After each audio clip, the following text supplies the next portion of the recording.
sometimes I get questions about what makes a great principal player as compared to a great second player, etc. And I must tell you that it is erroneous to think that there are that many differences between being a great second player and a first player. The reason why is because the most important thing is that you have to be a great musician.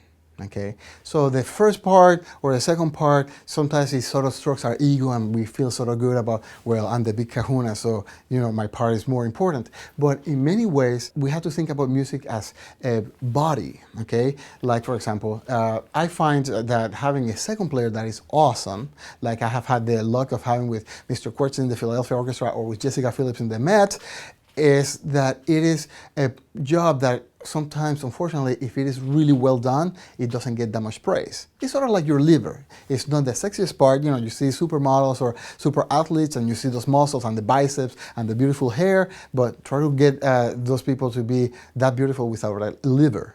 Doesn't quite happen, right? You just die, right? It's not a sexy part, but it's super important. And the reason why it's important because the function of each of those parts is integral to the music making. For example, with a great second player, they'll be aware of the musical needs of the first and how to blend in the section, and then be aware of when is a time whenever they have their own principal voice to get going. But actually, as a principal player, it's virtually the same way. You have to, because then you have the musical leadership skill to have your own solos and how to influence the playing style and the sound and the balance of your own section. But at the same time, you're still part of the woodwind section. So while there might be pieces where we have a solo that is really exposed and we get a lot of notoriety for it, then the important thing is how do we make sure that as a player, you can blend in with the flute or with the oboe or the bassoon, and whenever things work out very well for that claroon sound where you cannot really tell whether it's a clarinet or bassoon or what instrument blend. For that, it requires actual musicianship in which you realize that as part of the whole entity, you have to surrender your ego. I can tell you that the best musicians are not the ones that think that they're so important, because they realize that every single part is important in the whole.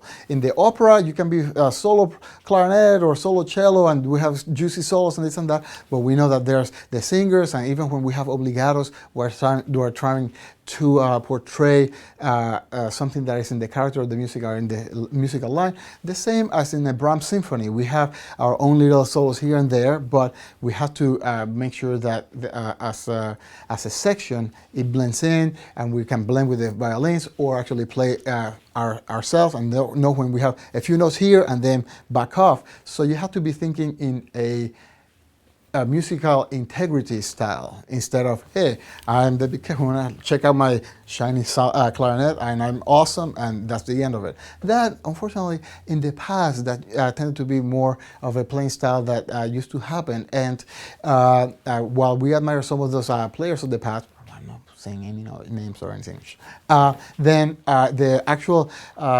performance of the overall performance of the pieces are not necessarily the most interesting or the most correct, even though for us we get a kick out of hearing our own little musical heroes, because it is important that we remember that art is not sports. It's not sports. It's music is an artistic endeavor where it requires more than ourselves.